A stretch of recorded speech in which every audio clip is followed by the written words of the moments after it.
Well, the federal government is preparing to hand down one of the most important budgets in living memory, with previously unthinkable levels of spending. Tax cuts the centrepiece of tomorrow night's budget. First sunshine for a while. Then I'll just come in and we'll have a chat. Thank you. Tomorrow night's going to be all about jobs. According to the pre-match hype, Tuesday's budget will be temporary, targeted and enormous. The challenge is getting the best bang for the borrowed bucks. Members on my right, members on my left, members on both sides. Mr. Speaker. Time has concluded. The Treasurer will tonight deliver the federal budget. The federal government is set to unveil an historic big spending budget. It's been described as the most important since the Second World War. All aimed, of course, at pulling Australia out of this deep recession. Treasurer, this tree is usually blazing red. Treasurer Josh Frydenberg's second budget will be vastly different to anything he ever believed he'd deliver. All right, good luck. In tonight's budget, I will lay out our economic recovery plan to rebuild the Australian economy and secure Australia's future. So, Hitch, is this your first budget? It is, and I feel like things are pretty different to how they would normally be, right? Well, I've got to say, I'm loving the fact that we are pretty much just in our office and not locked in that great hall with all those other journos from... But it seemed kind of exciting. I feel like, do you feel like the energy is a little less this year? It is an interesting budget this year because so much has been leaked or we expect ahead of the budget. The tax cuts being the biggest, I think, initiative of the government. Well, and I think it's very interesting for me because this year, not only is it my first federal budget, but I'm also in charge of looking after the winners and the losers, and it's been interesting with all those pre-budget announcements to try and figure out who is going to kind of lose out of this budget. Well, obviously, we know that the economy is not a huge winner at the moment. Loser.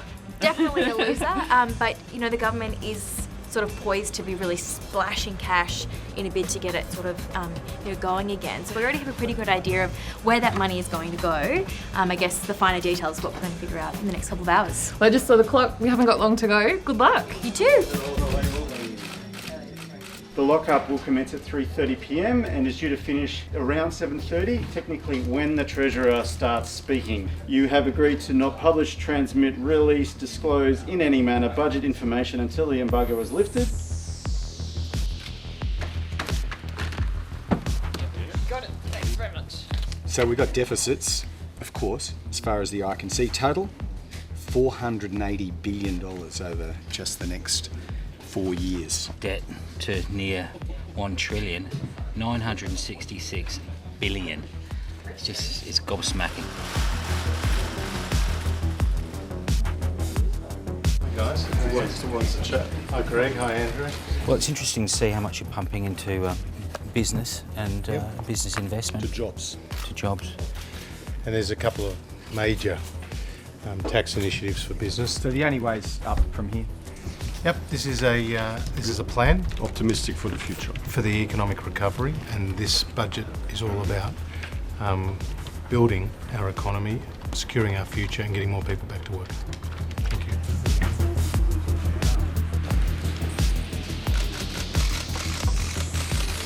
COVID-19 has been an economic shock that's hit the global economy and the Australian economy like none other.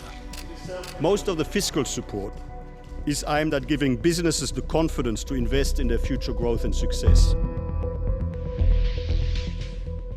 One of the things that's really caught my eye in this budget is just how much Liberal ideology is coming into it.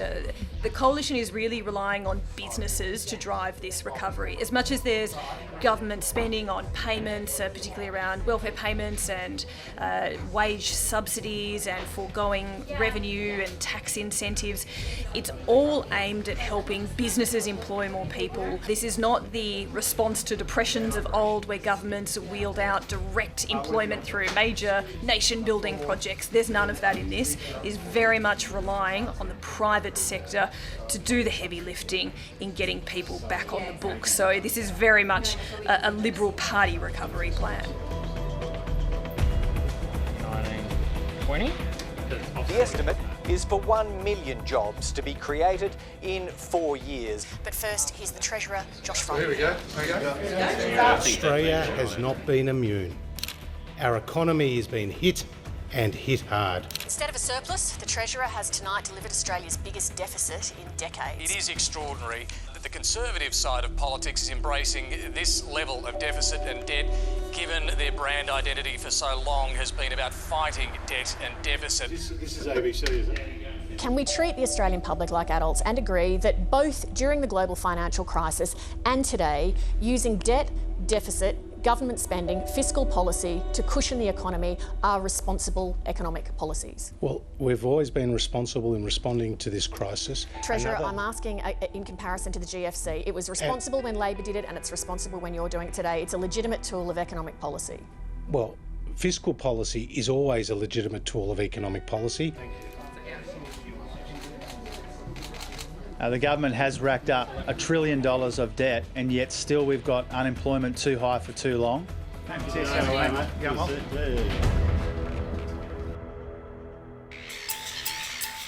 Well, it was meant to be the back in black budget. Instead, after being thunderstruck by the pandemic, the Morrison government will rack up nearly $1 trillion in debt. Millions of dollars will flow back into the pockets of Australians by Christmas. Hello, Prime Minister. You're with Channel 7, I believe, first. Our Prime Minister, Scott Morrison, joins me now from Canberra. Scott Morrison, thank you for joining us this morning. Good morning, Prime Minister. The COVID-19 recession is not a blank cheque. Australia has a brighter future, and together we will get through this. Talking about $1 trillion debt. What will be the lasting legacy? Oh, he doesn't know what he's talking about. Well, it was 18 months between a budget being handed down. If you think back to the last time Josh Frydenberg was the new Treasurer, he had a grin from ear to ear because he had his great big surplus and he was back in black. Come forward to today and it was a whole different story. And a whole different new coalition. The coalition used to be a coalition of small government. This was a coalition of big government, enormous government, interventionist government. What was meant to be back in the black is deep in the red. Deficits, record debt, all of course not surprising. We're in a recession and the government has used this budget to basically try and spend billions to jolt the economy out of the recession that we're in, and that is basically what we saw on Tuesday night. Is the first attempt by the government to really kickstart this economy and get it growing again. So it brings forward tax cuts and it puts in a bit of a wage subsidy to get unemployed workers working. Why go in that direction? Well, it is about intervention. The government had absolutely no option, whether it was it's a blue stripe or a red stripe in actual government. The advice to the government at the time would be the same. That is, the government's got to step in because the private sector is incapable in these situations, the situation of shutdown, to support the economy. In that instance, the people with the biggest wallet, the government, has got to step in. Because there was money everywhere, it's sometimes harder to work out who is the loser out of the budget. But very quickly, the government was forced to have to defend what it was doing for women in this budget. And if we think at the start of the pandemic, it was called the pink recession because women were the hardest hit. And there was a deep sensitivity, wasn't there, Jane, from the government that was evident on the Thursday morning, just before Anthony Albanese was to give his budget reply. The government sent out all of its female ministers to defend the budget against allegations that there was a gender agenda within the budget. Yeah, what woman problem, right? We had all of the conga line of female Morrison government ministers coming out, basically saying that this was a budget for all. What the government is trying to do here is to create an environment for businesses to thrive and for those businesses to employ male, female, whatever, any kind of worker possible. So they're saying it's not, targeted at men, it's not targeted at women, it's targeted at all Australians. However, there was, when you look at the sectors that were targeted in the budget, they tend to have been more male-dominated sectors. Anthony Albanese will pledge to help get more women back into work in his budget reply speech later tonight. Tonight, Labor will offer its alternative, with billions promised for childcare and rebuilding Australia's electricity network. Tonight I announce that a Labor government will, from 1 July 2022, remove the annual cap on the childcare subsidy, eliminating once and for all the disincentive to work more hours. Anthony Albanese's been the Labor leader now for a bit over a year, and his reply speech was really the first chance that he was getting to stamp his leadership in terms of where this opposition is going now as we edge towards an election.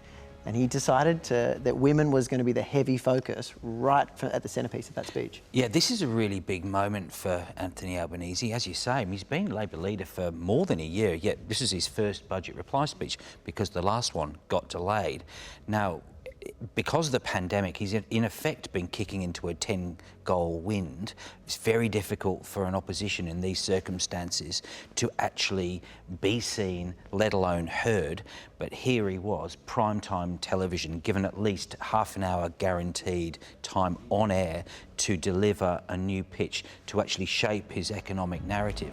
I give you this commitment. After today, I won't be back. The finance minister was expected to be going at the end of the year. Matthias Cormann, the one stable element really in this whole term of government, he's off, hoping to go to Paris to run an international organisation, and we'll see the Trade Minister Simon Birmingham come into that crucial finance portfolio. The PM called Cormann the sort of the spirit level of the coalition, and I think that kind of goes to what they're losing when he does stand down. You can imagine Simon Birmingham, though, first day when he gets this new job, which is only a few weeks away, he'll be sitting at his desk and he'll get this great big wad of documents all dripping in deep red. I mean, what a task he's got before him. It's ugly. Everything's changed. The entire universe has changed when it comes to the fights about deficit and surplus. We've got deficits for probably many years to come.